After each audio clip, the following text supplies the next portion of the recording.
Good morning, all. These are difficult, unprecedented times that we're finding ourselves in, and CareerSource Tampa Bay is committed to connecting Hillsborough County and its residents with employment and career development opportunities to achieve economic prosperity. Since you're looking for employment, please take some time to navigate Employ Florida. You will see that Employ Florida is a great resource for employment. You can search for jobs by title, employer, metropolitan location, etc.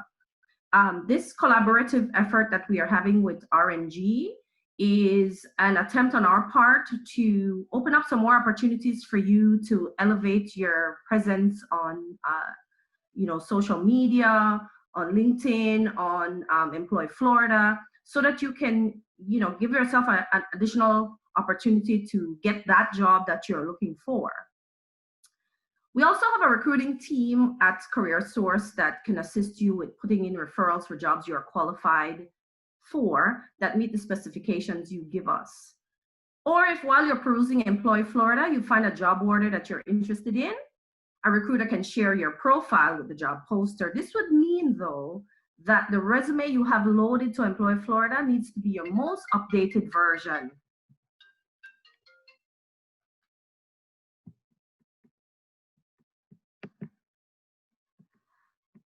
After the series of sessions that we are having with RNG, we will review each of your profiles, and someone will be contacting you via email if your profile is not 100% complete.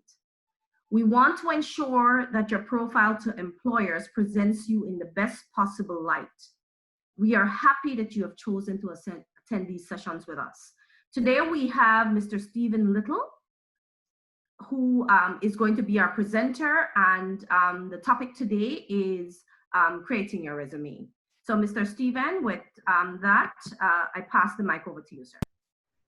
Thanks so much, guys, and I appreciate the opportunity to speak with everyone today and talk to you a little bit about resume advice and how you can best set yourself up for success when it comes to creating your resume and really marketing yourself to employers and landing an interview, which is the point of a resume.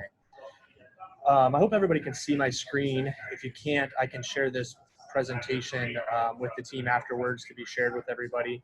But you'll be able to hear, if you can't see the screen, you will be able to hear, and a lot of the content will be verbal anyway, and we'll talk through what we're going to go through here and talk a little bit about agenda. But if you can't see it, don't worry, it'll be fine. It's just some good optical to be able to see as well in regards to that. So what I want to do today, I know somebody sent me a message saying I'm echoing. I am only on one audio, so let me make sure everybody is muted real quick. Make sure everybody here is muted. Okay, hopefully that'll help a little bit better. I've muted everybody, so if not, we're gonna have to work through it. Anyways, so like I had mentioned before, today we're gonna go through a little bit about an introduction. I wanna let you guys know who I am and the credentials that I have to be able to talk to you today about, your resume. And you'll notice as you start here, that is not me on this very first page. I wish it was me. That is an awesome, what we call mahi. I am a fisherman myself, and so you'll notice that my presentation today is called Treat Your Resume Like You're Fishing and Land the Big One. And I think it's because it's a pretty good analogy. We use our resume to throw it out there like bait, and we hope employers bite, and we hope we land that big one, that great job that we've always looked for. And whether you're an avid fisherman who goes out every weekend, whether you threw a pole out when you were younger and you've never thrown one out before, or you've never fished at all, I think we all understand the concept of fishing and the point of it. And so it makes it a really easy analogy to be able to understand how your resume can be treated as a marketing tool or as bait to attract employers and help you land the best job that you can. So we'll go through today, just like I said, an introduction. We'll talk a little bit about what I call your tackle box. And that is a little bit about what we'll go through. We'll talk about how you choose your bait, making sure that you have the right resume for the employers and the jobs that you're applying for. We'll talk about how do you make sure you get those bites and set the hook, right? Once you've got that resume out there, you've created the best resume, how do you make sure that you get the employers to bite? How do you make sure that they're wanting to bring you in for an interview, which is the whole point of your resume? And then how do you make sure you land the big one? What are some tips or tips or resources that are available to help you even after you get that interview to be able to make sure that you land that best job that you can?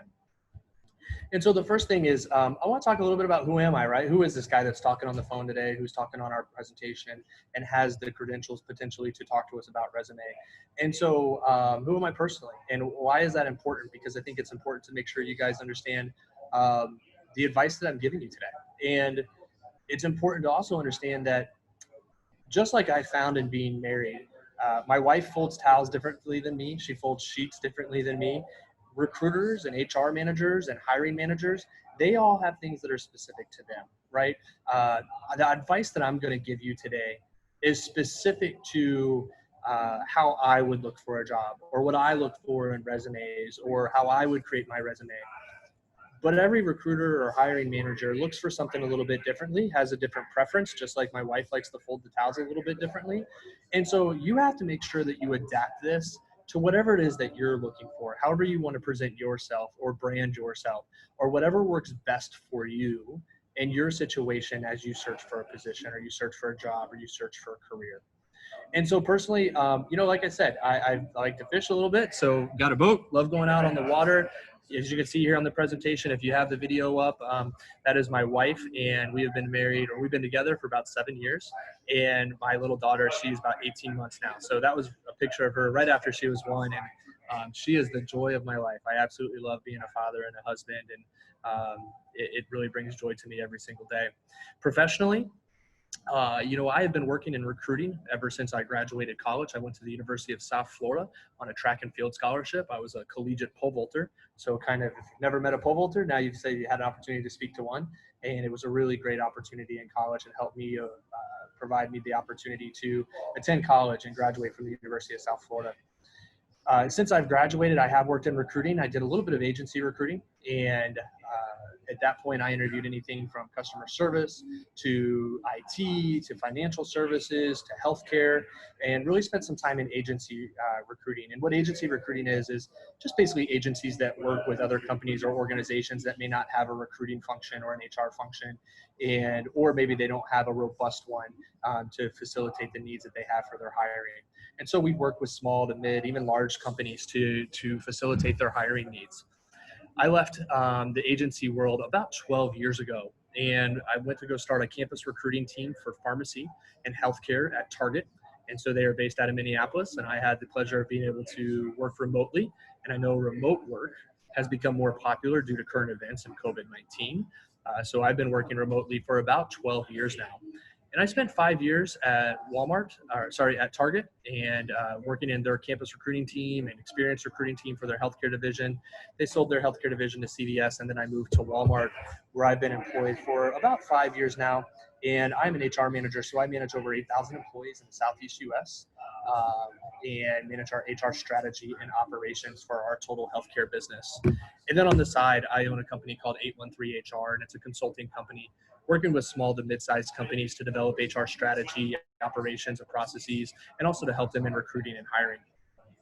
And why that's important to you guys is because I think it lets you guys know I have a few credentials to be able to say, yeah, I've looked at enough resumes over time. I've interviewed enough people. I know what hiring managers are looking for. I know some of the best practices to help you be successful in your job search. But as I said before, don't take my word as the Bible. Don't take it as, whatever resource it is and it's the only resource available. Make sure you do other research. Make sure you talk to hiring managers or other HR professionals or recruiters.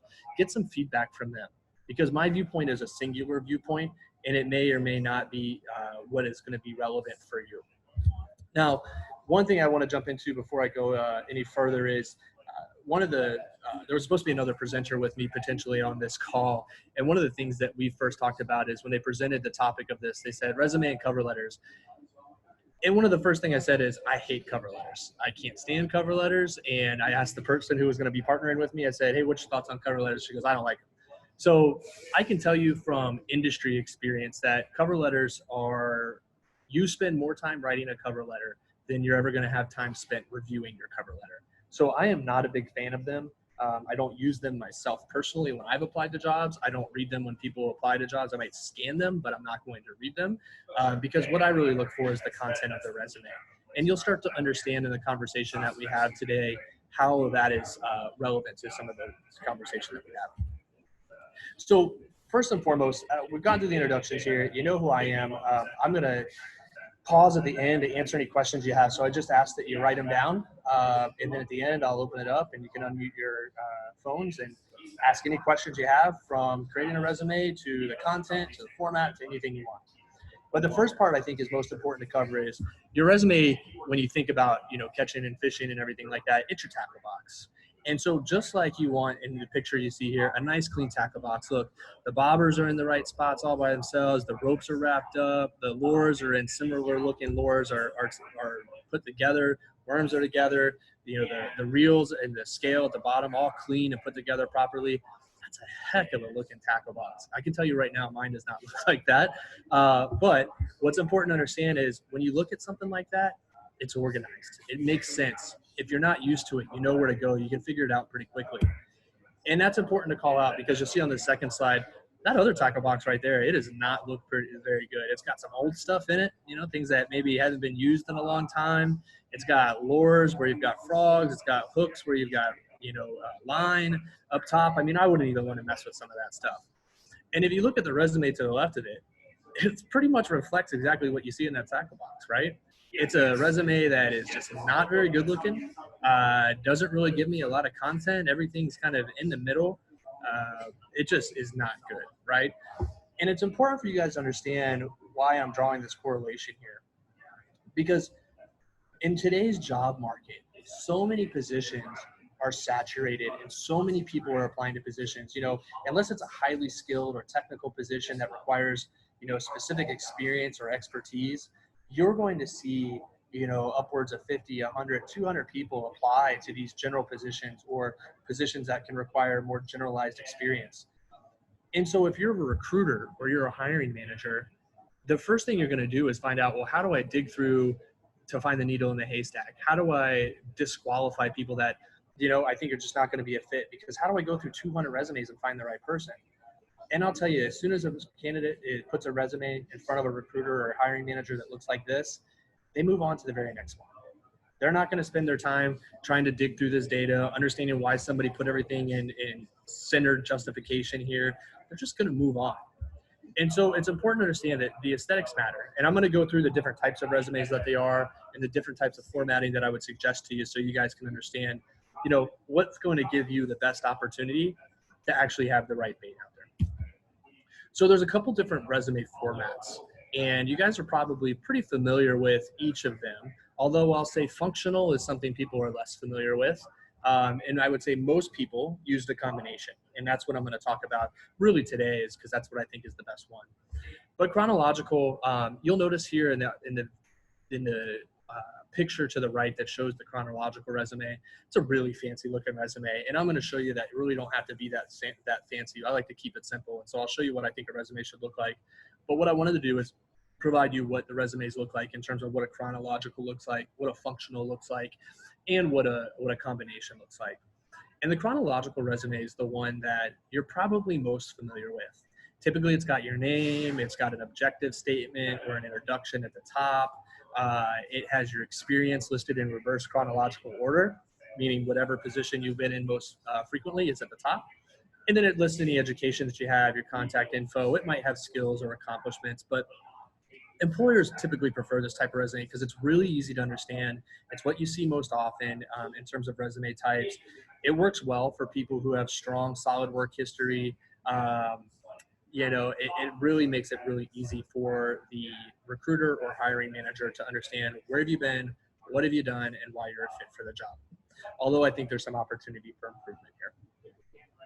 Now, what's really good is this is a functional resume.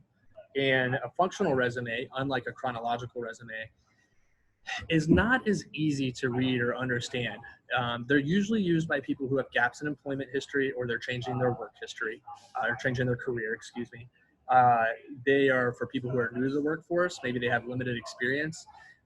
It really focuses on your skills and experience rather than your actual work history. So what you'll notice when you look to the left here, this is the resume introduction up top. It tells you a few things about who this person is. The skills section, instead of being a chronological resume, what do they do in sales? What do they have in technical skills? What do they have in interpersonal skills? And you'll notice here that the experience section to the right it'll list their jobs and what they did. They were a waiter, a server, a bar back. You know, this person, if you're looking at it, they're really applying for a salesman's person salesperson job, right? They want to be in sales of something, because that's really what this is geared towards. Though they've only worked as a server, bar back, and a waiter. And so how do they really sell themselves as somebody who is good in sales and has good technical skills and good interpersonal skills? That's the kind of reason that you would use a functional resume. Outside of that, a functional resume is essentially a resume that I tell people to stay away from. If a recruiter or a hiring manager sees somebody that has a functional resume, it usually turns them off right away, because it doesn't really talk to me about your experience. It doesn't really quantify why you're a good fit for that job based on your work experience. And so that's, again, why these are really useful for somebody who has maybe limited experience or gaps in employment or wants to change a career. The most popular one that I would say that I think is really based on what I think is the best is a combination resume. And a combination resume is very good combo between a functional resume and a chronological resume, right? It talks about your experience, talks about your skills, it makes sure that it talks about your education. And you'll notice that the resumes I'm showing you here are one page. And we're going to talk a little bit about kind of that thought process a little bit later in this presentation. But the reason that these are really good is it may seem like it's a dizzying amount of information on a resume, but if you've got a skill set, you've got a career that shows progression, these are the best way to sell yourself to somebody very quickly. And usually the resume that we recommend in terms of really putting yourself out there and having the best opportunity to attain a position that you're looking for. Now, what I will tell you is, as we look back at those resumes I just showed you, they're all pretty. They have pretty colors. They've got, you know, nice little sections. To me, that is all overkill. It's not something that's necessary. It looks nice, but what I look for, if you can see this here, is a very plain resume, something that keeps it very, very simple. And the reason I look for that is because if you're applying to companies directly, you're not just sending your resume to a hiring manager, you're sending it into an applicant tracking system. The problem is that these resumes that have sections typically break these sections through some kind of formatting within Word or whatever document creator they're using. Those don't always work when you're uploading a resume to an applicant tracking system. And so I always tell everybody just to upload your resume as a Word document or a .doc document. Make it really, really simple. Keep your name and your contact information at the top. Name is size. My recommendation is make your name size 16, bold, underline, all text. Below is going to be, you know, size 10 or size 12. We have these skills summaries, experience, or sorry, it should say education and experience. It's an old photo that I took off. I didn't notice it said that. So you have these different section titles. Make it all the same. Size 14, bold, underline, justified to the left, whatever it may be. You want to be consistent throughout here. So whether it's your titles and your section headings, whether it's your company, you want to make sure that you're really, really consistent. Font sizing, margins, readability, and we're going to go into a little bit here about how you should set up your experience. But what you'll notice is that in this picture, you'll see that the company name is under your experience, locations to the right.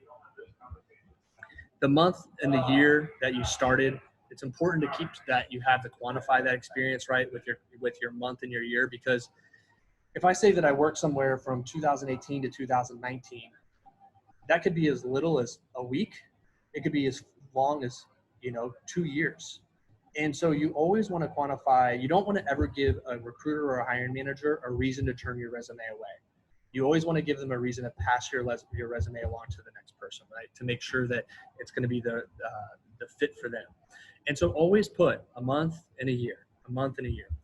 Underneath, you're going to put, this is going to put, bullet points. What I would suggest here is you don't want your resume to have paragraphs of information. Bullet point everything. People are drawn to bullets and segments and small bits of information rather than having to read a pyramid of or a paragraph of information about what you did or what your accomplishments were. So really look through and make sure that it matches. As you can see here, I put company name, month, date, month and year, and then the title, and then made that really simple. This is a great example of what you would do if, let's say, you worked at, you know, let's say you worked at Walmart and you were in the same position the entire time. It's exactly how you would do it right here. Company name, month, year, title.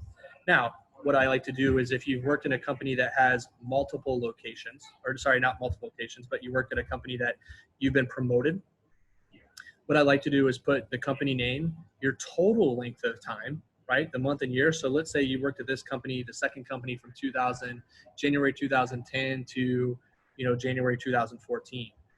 The first thing I would put under here is January 2010 to January 2014, but I would put my most recent title, what I was promoted to here with the dates of employment in that role.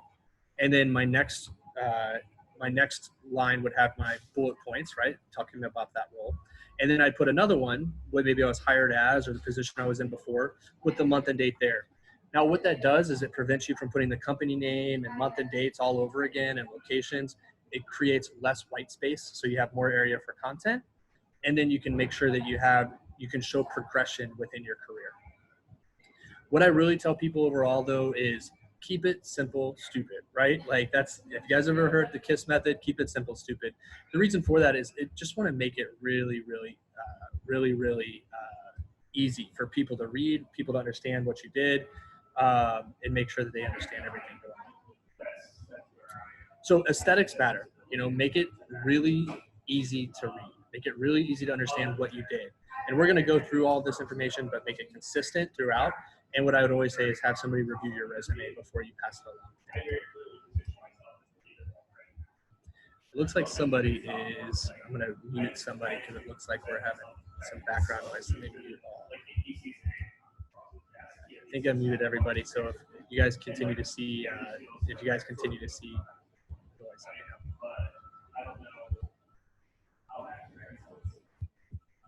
Can you guys still hear me okay? I heard somebody say they can't hear me.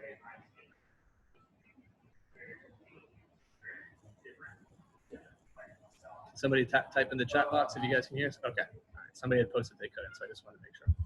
Okay. So, you know, first thing that we talked about, right, is we talked about your tackle box, right? Keep it clean. We don't want it looking messy. We want to make it justified. We went through all of that. We talked about the different types of resumes. Now, the next thing is choosing your right bait. Now, just like I'm not going to send you guys out to a freshwater lake over in Odessa and say, hey, here's a saltwater lure, go catch some largemouth bass. I'm not going to send you out, you know, into Tampa Bay waters with some worms and say, go fish for some tarpon or go fish for some snook or mahi or whatever it may be with this, you know, earthworm. It just doesn't work. And in that same mindset, you guys have to make sure that you're using the right resume to apply for the jobs that you want. And what that means is if you think back to yourself right now and you take a second, you think about your job search. You think about the times that you've applied for jobs throughout your career, or if you're newer in your career, how you've been applying to jobs recently. And you know that you've submitted the same resume to multiple jobs over and over again, you're making a mistake. You've got to use the right bait to make sure that you're getting the right job. So I'm going to go into some of those details, but one of the first things I'll tell you is just like I don't really like cover letters, I do not like objective statements. So are you guys using the wrong bait on your resume? If you have an objective statement, I'd probably say yes. And I kind of like this graphic. I don't know why I decided to say his name was Wendell the worm, but all the fish obviously are running away from this worm because he's got an objective statement. And the reason I tell you guys this is because an objective statement is basically the same thing for every candidate that applies to every job. If you're applying and you're submitting your resume, I know your objective is to get a job. That's clear. We know that, right? So to put a resume, to take space up in a resume that could sell you and sell you why you're a good fit with a blanket statement that everybody knows already, that looks the same as every other objective statement on every other resume that we see, it's just a useless bit of information. So as I told you before, my advice to you is my advice, and you can use whatever feedback you want or however you want to use it, but objective statements make no sense. Instead, you need to have a skill summary. And what I mean by that is one size does not fit all with your resume. You can't just take one resume and apply to every single job that you want. You need to go through and make sure that you have a skill summary up top. So instead of having an objective statement, let's go back to this resume up here. You'll see that there's a skill summary. And a skill summary to me usually has somewhere between 5 or 6 to 8 or 10 bullet points. And these skill summary bullet points should be changed every single time you apply to a job. Let's say you're a business analyst and you're applying for a position that you're going to be overseeing a team of 10 people and it's a healthcare organization. Well, I shouldn't have to search through your resume to find the information that's most relevant. When you guys think about a newspaper, I'm sure many of you have heard above the fold. And what that means is on the front page of the newspaper, above the fold, is the information people read and see the most, and it's going to catch the most amount of attention. The same thing should be happening in your resume, above the fold. So your skill summary, if I fold your paper in half, should reflect why you're a good fit for that job. This is the bait. When I talk about using the right bait for the right job, your skill summary is the bait to help you get in that position. So if somebody's looking for a healthcare business analyst to manage a team of 10 using agile methodology, and I don't know if anybody here is a business analyst or a project manager, but if you are, you have more familiarity with what I'm saying. Then you want your skill summary to list those things out. You know, if I'm looking for a business analyst, you know, I'm going to say, hey, I'm a highly qualified business analyst with 10 years of experience managing teams of 5 to 30 in enterprise or small level projects, right? So that helps me understand, okay, well, this guy, number one, he's led teams and he's a business analyst. So I'm thinking this might be a good fit. Let me look at a second bullet point. Okay, 5 years experience as a lead business analyst in a healthcare organization. He's worked with HIPAA applications and he's worked with all levels from developers to end users. Okay, well, that's what a business analyst does. That's what I'm looking for. But by the way, I'm working on a HIPAA application. HIPAA is Health Information Patient Protection Act. So basically any information, that's why you can't share your health information. It's a very specific project. So now I'm thinking to myself as a hiring manager, hey, this is a business analyst. He's done projects similar to what I have. And oh yeah, let me look at his next one. He's worked in agile developmental models. So what the skill summary does is help you have the right bait for your hiring manager or your recruiter. It makes them grab their attention immediately so that at least they're paying attention. The right bait grabs somebody's attention. Doesn't get you the interview, doesn't get you anything else, but at least gets their attention and says, hey, look, there's bait over there. Let's go look at it. So it's important that you have that. Now, how do you make sure this skill summary matches what the recruiters or hiring managers are looking for? Look at the job description. Look at the preferred qualifications. Look at the minimum qualifications. If they're looking for somebody who's a customer service specialist, then make sure you list in here you are a customer service specialist or how many years of experience you have in customer service. You also want to make sure you quantify the information. So if I'm a highly qualified business analyst with 10 years of experience, that's a good statement, right? But it's even better if I quantify it saying, I've worked with cross-functional teams of 5 to 30 and small to enterprise level projects. Well, now I know he's not just a business analyst, but he's led teams, he's led people, some sizes of the teams that he's led, and what size of the projects he's led. So you really have to make sure that every time you apply to a position, you look at the job description, you look at the qualifications, and you adjust your skill summary, again, above the fold, to match what they're looking for. That's how you throw the right bait out, and that's how you get them to at least take a look at it and want to bite. Again, 5 or 6 to 8 or 10 bullet points. I'd say between 5 to 10 total bullet points, really specific, really measurable. And anything that you put in your skill summary, you want to make sure that you quantify in your experience. So again, I'll say that. If you say that you've worked on HIPAA applications as a lead business analyst, it better show that you were a lead business analyst in your experience, and it better talk about some of the applications that you worked on. Again, skill summary replaces an objective statement. If you go back and you look at the resume that I showed you guys here, skill summary is at the very top above the fold. It's really where we want to make sure that you've got the best one. Okay, so I'm going back here. Let's see. A couple things that I would recommend to you to avoid. When you look at your skill summary, think about soft skills. So if you put in your skill summary, which some people put, in their summaries, is great communicator, great team player. Those are not things that are going to get you the job, unless you're applying for a communications position or you're applying for a team building position. But just alone stating that you have good communication skills or strong leadership skills or strong teamwork skills, those don't mean anything to any employer unless you can quantify that. So if you say that you have strong communication skills and you develop communication platforms or communication strategies for organizations that have over 50 sites, then yes, that's not a soft skill. That's a really hard skill that you have because you have communication strategy experience. But stating things like team player, great communicator, team builder, strong leadership skills alone are called soft skills, and they don't really justify your experience and just take up space in your resume. Other items that I would avoid on your resume, references. People are going to there's two things that they'll do with references. Ignore them completely, or they'll look at your references and try to take them to recruit them. So don't put references on your resume. If you have references, that's great. If people want them, they'll ask for them. If you want to put something on there saying references available upon request, go ahead and do that. But in essence, really references just take up space and they give people free leads to other people they might want to recruit. Another example is empty white space. So I like to put my margins on the side to about a half an inch instead of an inch because I like to get as much content as there as I can. And I like to think about when I look at my resume, how much white space is there? Every bit of white space that's on a resume is a spot of your resume that you could have used to sell yourself to a hiring manager. So just take a look at it, make sure there's not a lot of empty white space, figure out how you can format your resume to eliminate as much white space as possible. List of skills and technology, unless you're going into a technical position, a lot of times it's just really irrelevant data. If they're asking if you have Word experience or Excel, that's totally fine. If let's say it's an administrator position or a secretary's position or executive assistant position, you might have those skills and you might want to list them, but generally most people have those skills. And if they're just rudimentary and not advanced skills, there's no reason to list them on the resume. They would assume that you have them because you're applying.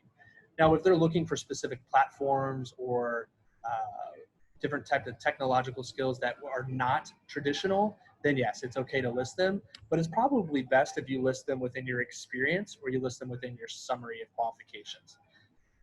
Irrelevant education, something else I would say off there.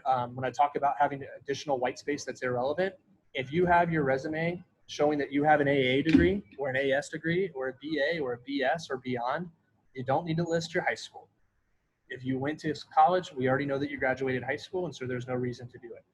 Listing things like your GPA, unless you had a 4.0, it's not really relevant to list your GPA.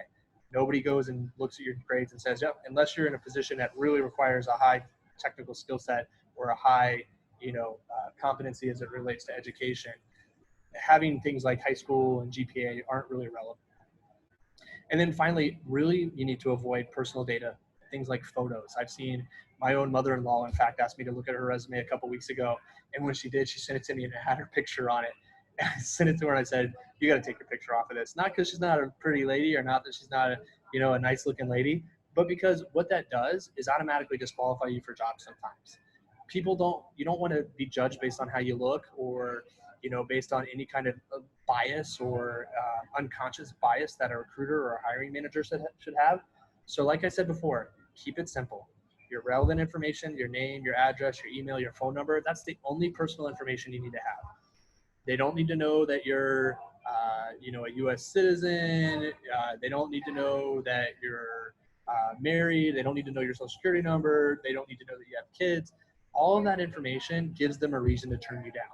And the only thing you want on your resume is information that's going to give them a reason to bring you in for an interview. So in terms of next, we want to make sure that once you get that resume right, you've got your skills, your summary, you've got a really strong summary that helps you get there. We want to get that bite. We want to set the hook, right? And again, these are mahi. These are really pretty fish. I caught my first one last year. So you see this guy, he's got the hook in there, right in the lip. It doesn't hurt fish when they get hooked in the lip over there on the corner. So don't feel so bad for this guy. He probably got released anyway. But you want to set that hook. And so what does that mean, right? You've created this resume. It's got great formatting. Somebody's willing to look at it. You've created this skill summary. So you've got the right bait out there. They're looking at it and they're going, okay, let me give it a little nibble. Let me look a little farther on this resume and see what this person has. This is where your substance matters. This is where I talked about making sure that your skill summary is quantified by your experience. It's about making sure that you set that hook and they look at your resume and they go, you know what, let's bring this guy or this girl in for an interview because her skill summary is great and she really looks like she fits. And when I look at her experience, she doesn't job hop a lot. She's got some good tenure. Looks like she's got some good results as it relates to her peers. Really understand what she did and the accomplishments that she had. Let's get her in there. And so how do we do that, right? How do you get a recruiting or a hiring manager to go from, let me look at this resume in more detail, to saying, let me sign this person up for an interview? Well, you need to use the job posting to your advantage. We already talked about that, right? Look at all the things that the job posting has and make sure they're in your skill summary. Make sure that they're in your experience. As you go through the bullet points for each of your positions, take a look at it. Make sure that you're in there and understanding that the experience matches exactly what they're looking for. Quantify your results.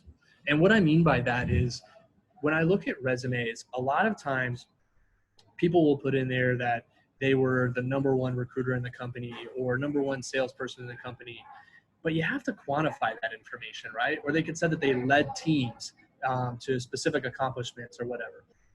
Be specific in quantifying that information. What are the size of your teams? Did you manage a team of 5 people? Did you manage a team of 10 people? Were you able to reduce the budget? Were you able to be under budget every year?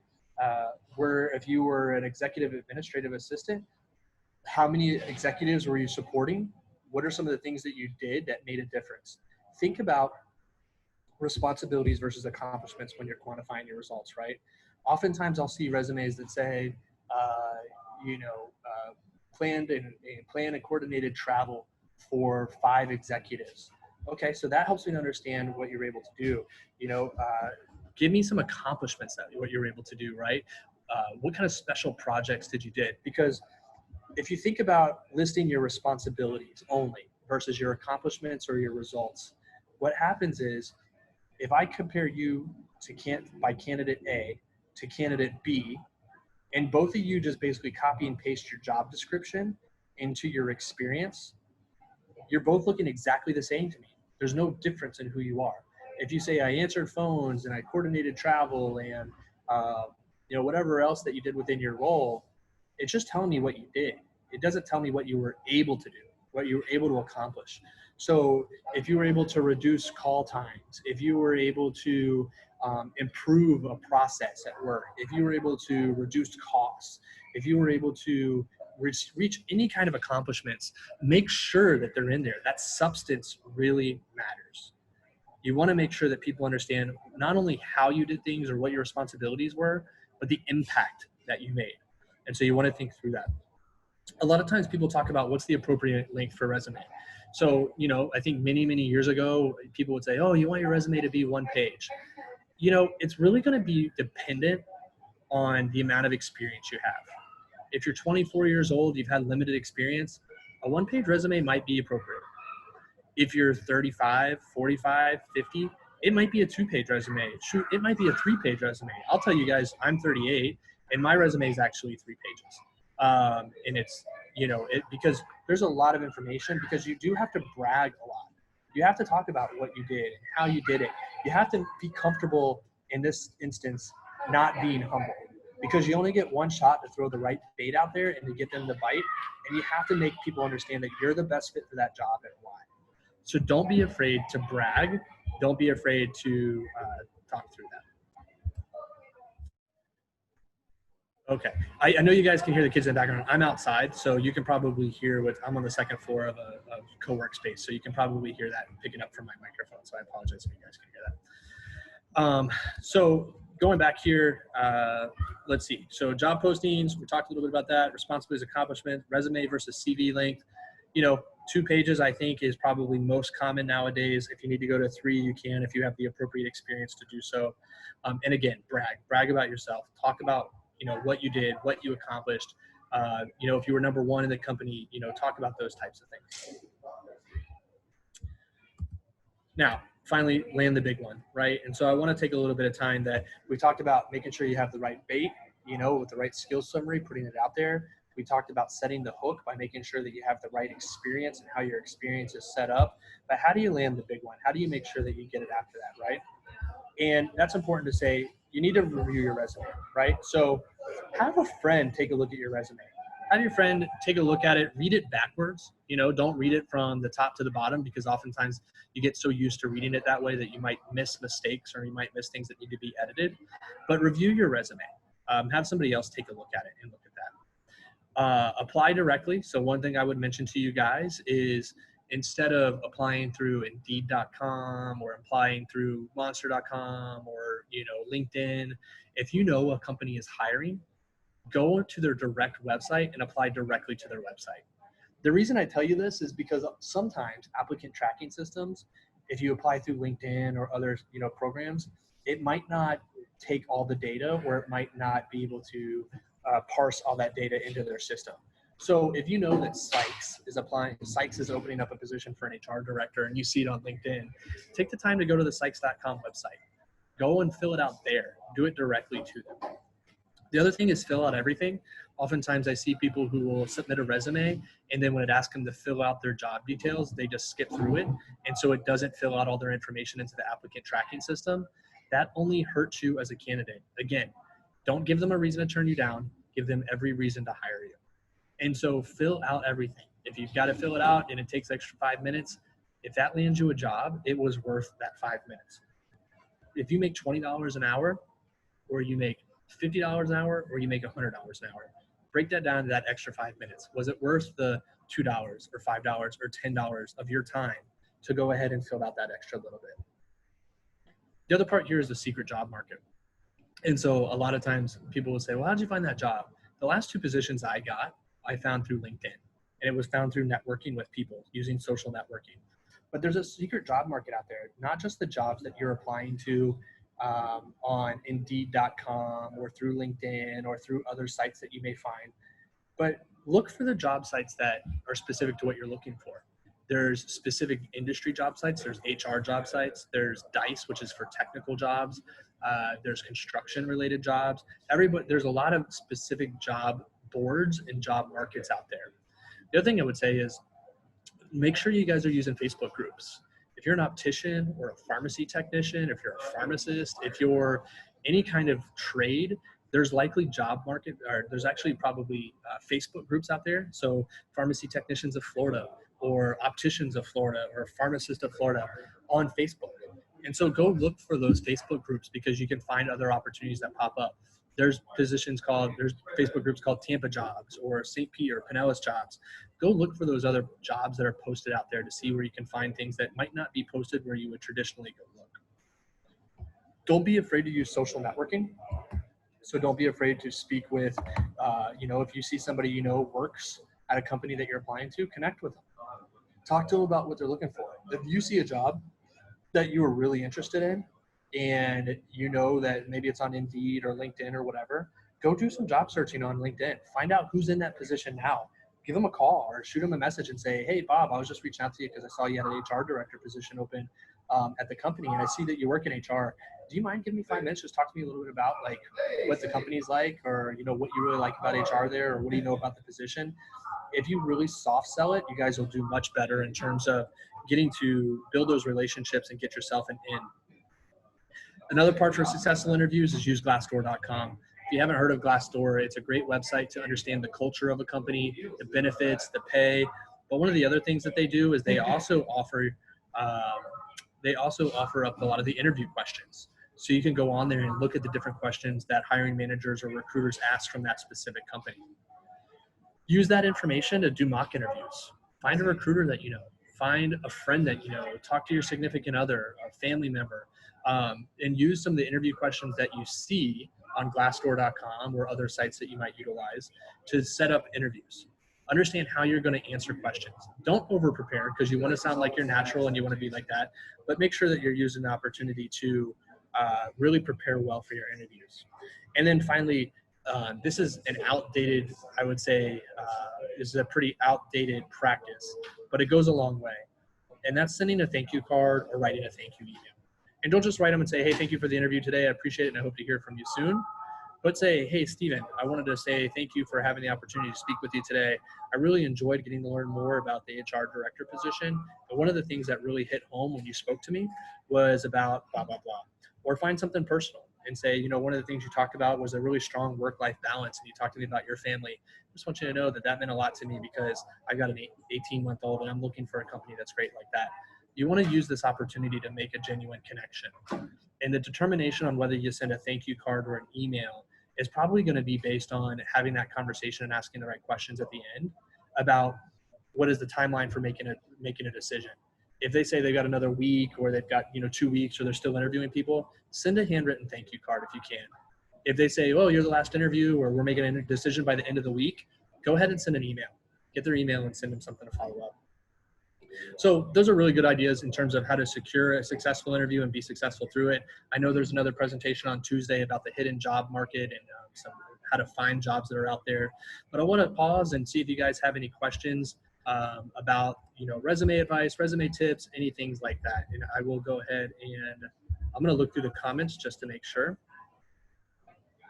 See what we've got here. So the joys of working from home.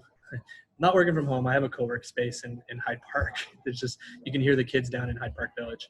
How should I handle the salary requirement question in a company's application page? So Carl, that's a really great question. You know what you're looking for a salary. So you'd have to understand if you're asking that question. Many companies, I will tell you, have moved away from the salary requirement question because it's actually illegal in some states. It's against employment law to ask the question about salary in a lot of states. You know, if a company is asking you for what your salary was, I mean, I'd be honest. You know, if somebody's asking me how much I make at my company, I'm going to tell them. And then if they want to interview me, you know, they're going to interview me. And if I want to make more, then I'm assuming you're asking what you made or what you're looking for. You know, be honest with them, because the last thing that you want to do, Carl, is tell somebody less than what you want to make and then get that offer and be looking for a job 6 months later because you didn't get what you wanted. And they don't want to have to hire somebody 6 months later because they didn't get a job at that time either. Let's see what other questions we got here. How do you list a parent homemaker gap on your resume? So good question, Carl. I think that, you know, what you can do there is look at, if you have a chronological resume, if you have a year or 2 years or however long, it just put something that quantifies why you had a gap in your resume, right? So if you worked for somewhere from 2000 to 2014, in 2014 to 2016, you took a break to raise a child. In 2016 to 2019, you've been working. Then just list that in there. You can just put in parentheses or italicize it in between the jobs, employment gap due to family matters, or employment gap due to raising my child or a new child at home. I don't think anybody has a problem with gaps in the resume. It's just you have to be able to explain them and explain why. So let's see. Going through the questions here. Are there any job board sites that increase my chance of a recruiter scam? I'm not really sure what you mean by that. Carl, I can probably unmute you. What do you mean by a recruiter scam?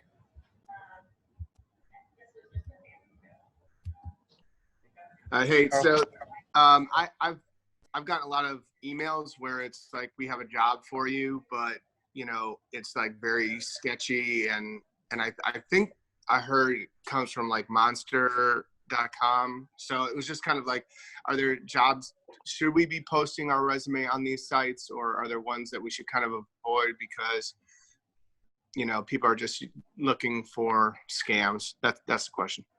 Yeah, and I think it's a good question. There's going to be people out there who scam people regardless. It doesn't matter if it's a Facebook or LinkedIn or Indeed or monster.com. I would tell you guys that you want to get your resume up and you want to keep your resume, you know, probably refreshed at least once a month.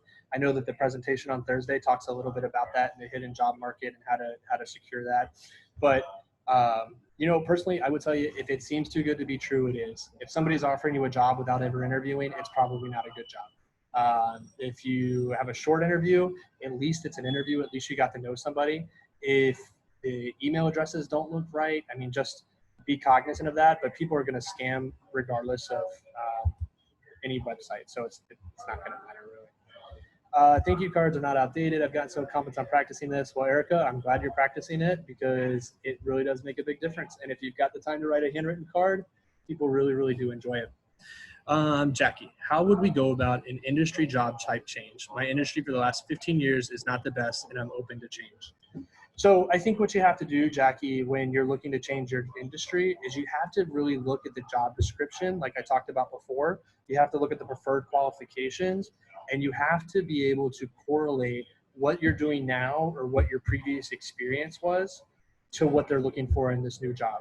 So it may be a different job completely, but you have to be able to outline your experience and your accomplishments so that it shows that you'll be a good fit for whatever the new position is. Now, if you don't have any kind of experience that is relevant to whatever the new position is, then I think trying to find some education or ongoing continuing education is probably best, so you can show that you're wanting to move into that area and you're dedicated to that. The other thing I would tell you is that networking is going to be key. If you're looking to move out of your industry and you've been in the same industry for 15 years, you're probably pretty pigeonholed in that. And I hate to tell you that, but it's true, because they're going to look at you and say, well, why is she wanting to move out of that industry? You have to be able to answer that question, but you have to be able to network and talk to people and really start building relationships so that you know people in that industry that you want to move to and that they can vouch for you or they can make a referral for you. I'm going to open up other questions here in a second. What should you do listed for expected compensation when filling out the application on company sites? You don't price yourself out of the position or undervalue yourself. I think I already answered that. I would just tell you to be honest.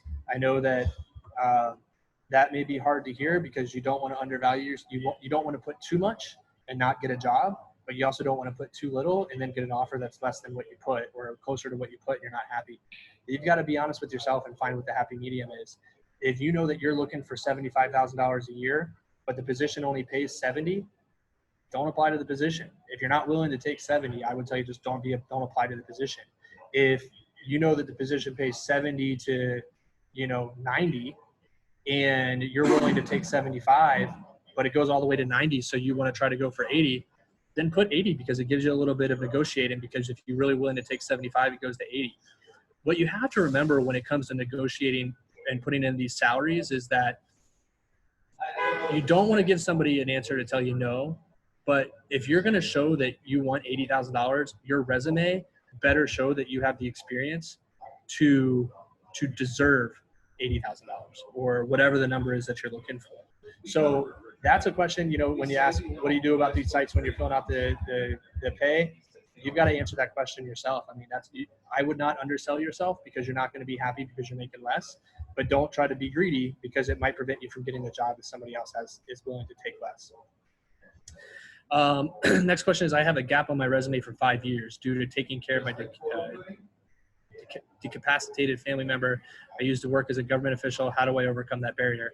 I think I talked a little bit about that before. I think you just need to put on your resume in the gap space what that gap was from and just put that information there. When submitting your resume and you have letters of reference, should you provide those as additional attachments? Yeah, Erica, if you've got a referral letter or a letter from somebody else stating that you're a good fit, I think if that person works for the company or that person knows the hiring manager or the recruiter, then I would highly encourage you to do it.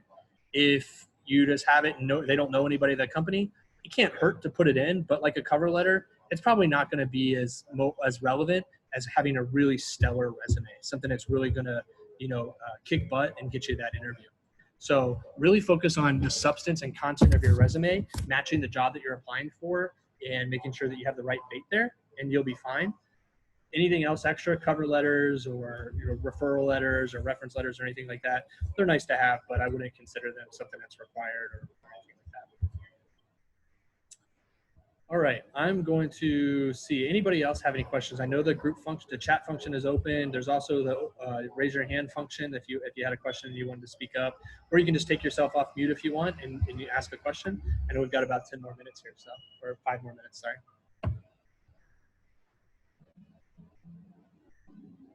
Okay. What I will tell you guys, I'm more than willing to help you out. I will tell you that I probably won't be able to give you full 30, 45 minute, 1 hour sessions in regards to looking at your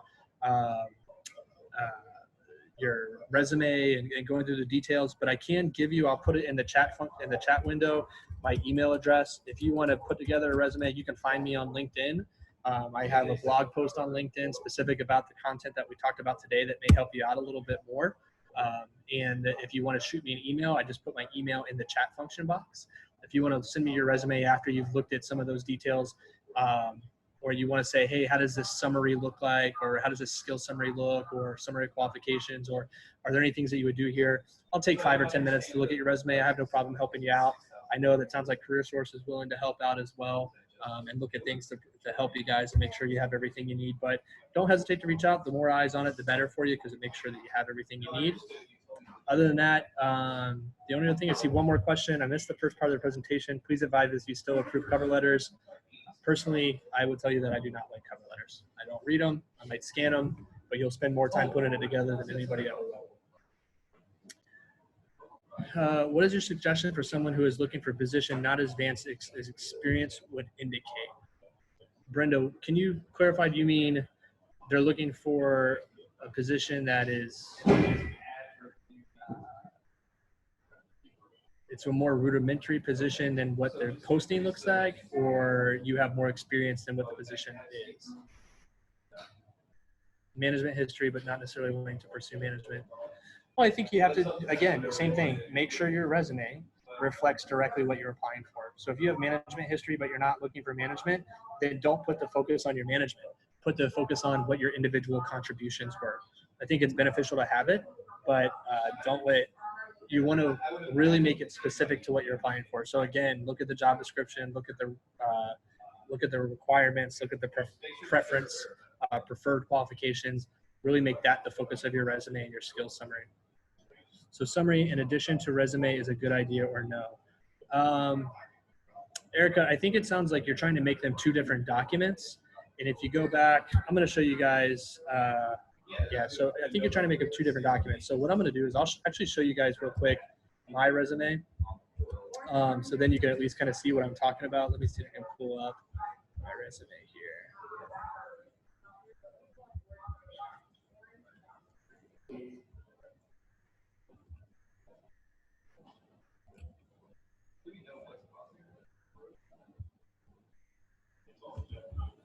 All right, give me 1 second.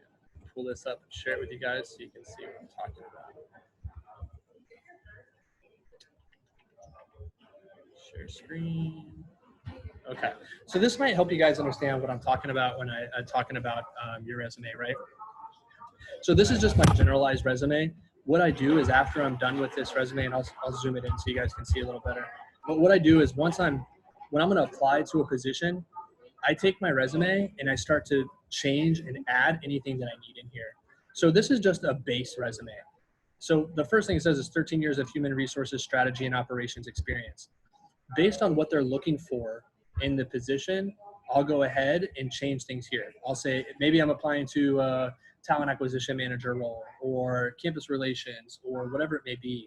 That's where I'm going to start to take this information and change it and justify it based on what their qualifications are. So like I said before, this is the base resume. Every place I apply to, I adjust the resume specifically. I make sure that it looks what I need it to look like. I make sure that the qualifications here match exactly what I'm looking for or what the hiring manager is looking for. And I really fill that out. And then I'll come in here and make sure that this information is here.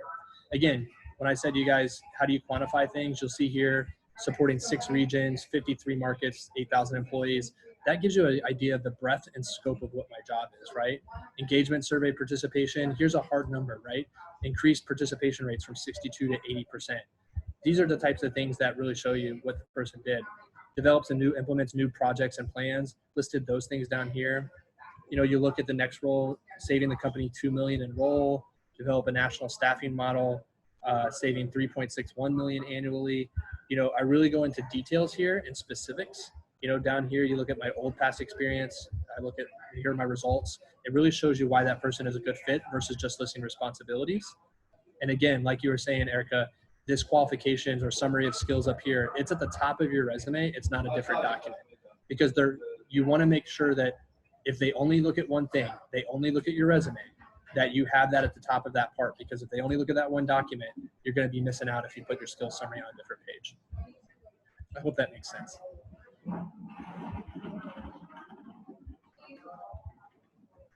Okay. I got a couple more minutes. I'm just how many years back should be listed for resume if you've been in a career for 20 years? Really great question. I would say the most recent 10 years are the most important of all the ones that you're talking about. So you can list your experience prior, but I would say the most recent 10 years is the experience that I would look at. I've been told to submit a separate document, only list my problem, solution, and results to add additional content out of the resume. Is this advisable? I have never heard of that before, Carl. So that is new. That might be company specific. Mine's worded a bit differently. Thanks for giving us 26. Thanks. Okay. All right. Well, it looks like we've got all the questions answered. I appreciate the time you guys spent on this today. Again, check out my LinkedIn profile. My name is Stephen Lytle, STEPHENLYTLE. Feel free to connect with me on there. Feel free to connect with me if you have any questions or anything I can follow up with you on. Or if you just want to look at, send me your resume and have me look at it after you've made some changes and review to it, you can always do that as well. I know that it sounds like CareerSource is helping you out too. So thank you guys so much for the time and the opportunity to speak with you today. I hope you have a great rest of your day. And Dira, do you have anything to close out? Thank you all for attending today.